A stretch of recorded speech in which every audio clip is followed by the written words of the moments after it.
Alors, bienvenue à vous tous. Vous étiez tous en plénière là? Donc on est réunis pour cette deuxième partie de matinée autour de cette question des dynamiques territoriales. Nous allons avoir deux expériences, deux retours d'expérience, toujours le principe du World Forum, partir sur des cas concrets, les découvrir, les ausculter, et pourquoi pas en prendre le meilleur pour nos actions respectives.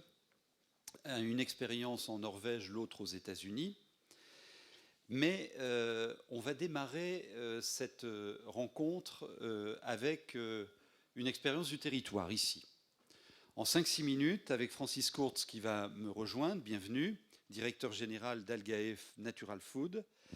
On va, juste pour ouvrir comme ça, vous raconter avec Francis l'histoire de la mise en œuvre d'une démarche d'écologie industrielle sur ce territoire de Strasbourg.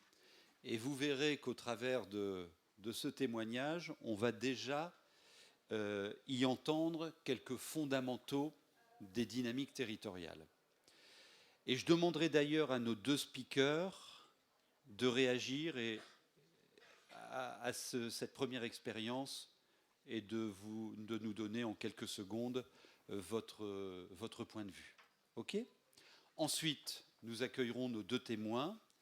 Ils auront une bonne dizaine de minutes, 10-15 minutes chacun pour nous raconter leur histoire. C'est bien de raconter les histoires de ces démarches avec beaucoup d'acteurs, avec des implications, avec de l'engagement également. Et après avoir entendu ces deux témoignages, nous prendrons le temps d'échanger avec vous. Et on a la chance d'avoir avec nous Catherine Trottmann, qui est vice-présidente de cette Eurométropole. Pour nos invités étrangers, l'Eurométropole, c'est Strasbourg et les communes qui sont autour. C'est un lieu de gouvernance du territoire qui a entre autres la compétence économique. Donc c'est intéressant que le territoire nous dise comment il voit les choses pour animer, accompagner la RSE sur le territoire. Et je vous demanderai, madame, de nous dire quel est le juste positionnement de la collectivité aux côtés des entreprises pour porter ces dynamiques. On conclura avec vous. Merci en tout cas de votre présence. Alors, Francis Courts. On parle d'un exemple concret ici, d'une logique d'économie circulaire. C'est ça, des dynamiques territoriales. Vous présentez tout d'abord en deux mots Algae Natural Food. Alors, je ne sais pas si les microphones marchent, oui, mais Ça fonctionne. je cherchais le bouton d'allumage, mais pas nécessaire. Donc, c'est un petit peu comme dans un projet finalement. Il faut aussi chercher les boutons d'allumage. Et là où ça devient parfois compliqué, c'est qu'on arrive sur un territoire comme Strasbourg et qu'on dit nous, on veut produire des microalgues. Et la première question, c'est mais c'est quoi les microalgues? Pourquoi vous voulez produire des microalgues? Qui veut des algues? Il y a déjà tellement dans la mer. Pourquoi est-ce qu'on produirait des algues? Je pense qu'on a passé ces stades-là, et notamment les dernières années, il y avait beaucoup de publications sur les microalgues et sur la qualité des microalgues. Mais il est clair qu'en 2013, qu'on a commencé, c'était beaucoup moins connu. La deuxième question, c'est oui, mais si vous voulez produire des algues, pourquoi vous ne produisez pas les algues à la mer? Pourquoi vous n'allez pas en Bretagne? Pourquoi vous n'allez pas quelque part en Méditerranée ou dans un pays chaud?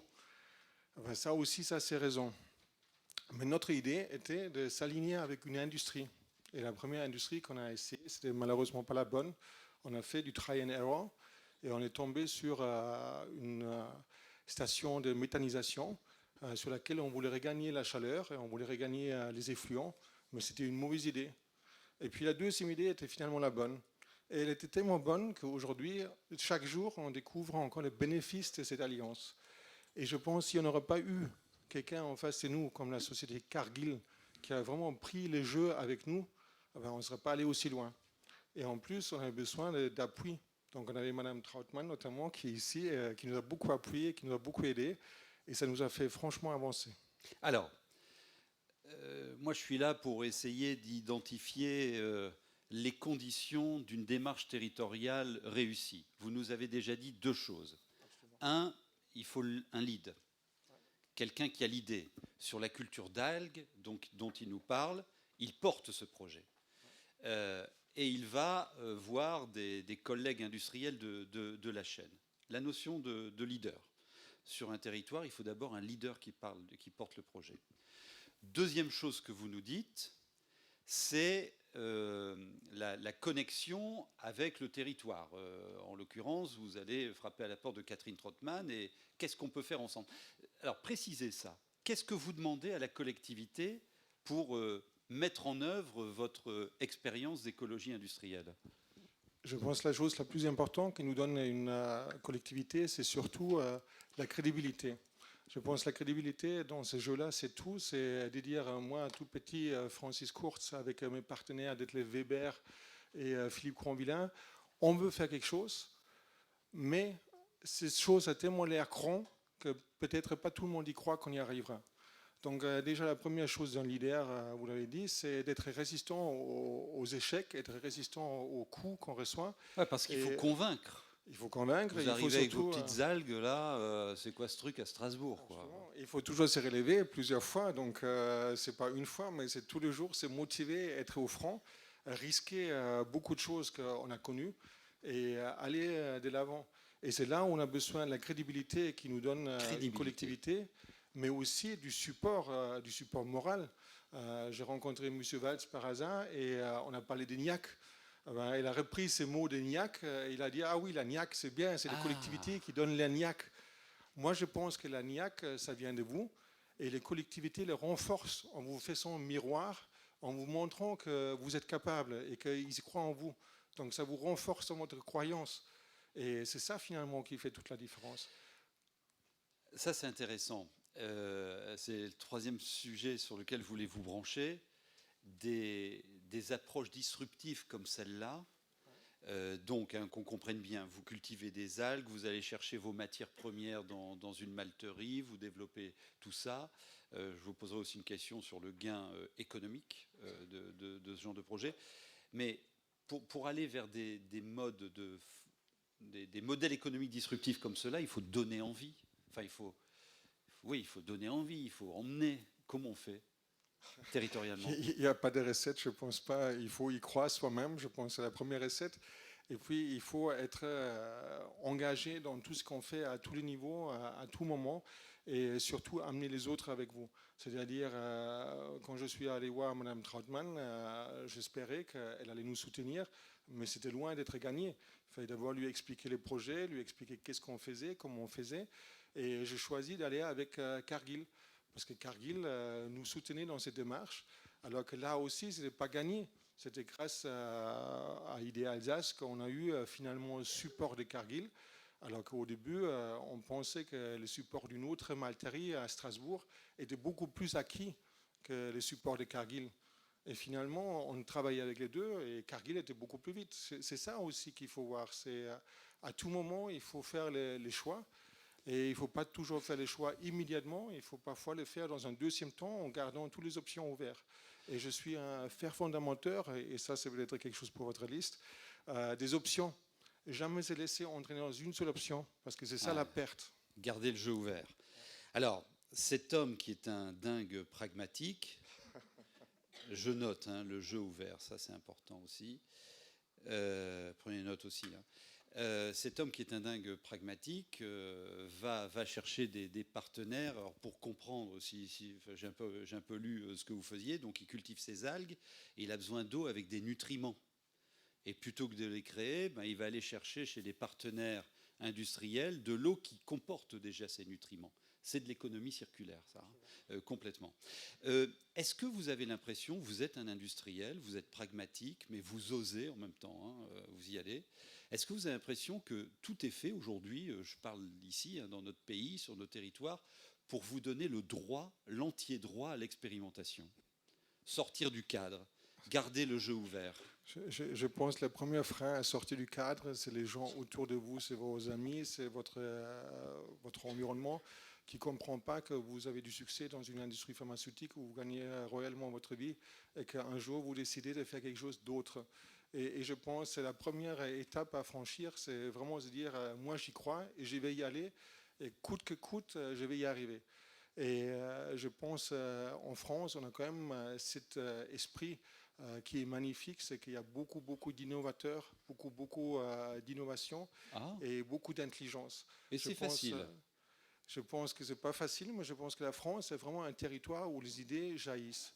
Après, là où ça devient problématique, c'est dans la mise en place. Parce que c'est là où il faut une détermination, il faut une ambition, et il faut savoir où on veut aller.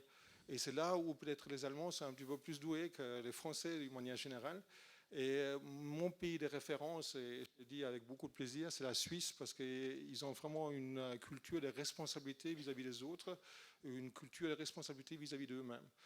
Donc je pense, je me suis imprégné aussi un petit peu de toutes ces choses-là à travers ma vie. D'accord. Et je prie le meilleur de tout.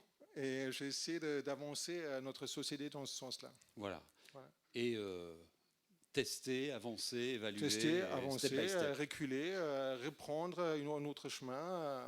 Bon. C'est peut-être, comme vous le savez, c'est un continu trial and error. C'est-à-dire qu'on a un échec, on ne reste pas dessus, mais on se dit comment est-ce qu'on peut faire autrement. Ouais. Pour la petite histoire, une toute petite histoire encore sur l'éco-certification et la certification bio. Les deux certifications demandent des autres ingrédients du milieu des algues, des croissances. Et quand naturellement on a dit tiens on va changer les cahiers, ce n'était pas facile non plus. Donc il fallait retravailler. Et hier soir, j'ai eu mon employé qui était en face de moi avec de petites bouteilles, de petits échantillons. Il dit je l'ai. Et il était tout content. Et ça m'a fait plaisir énorme parce que c'est aussi la réussite de toute une équipe. Ouais. Ce n'est pas une personne seule, c'est vraiment toute l'équipe qui est derrière.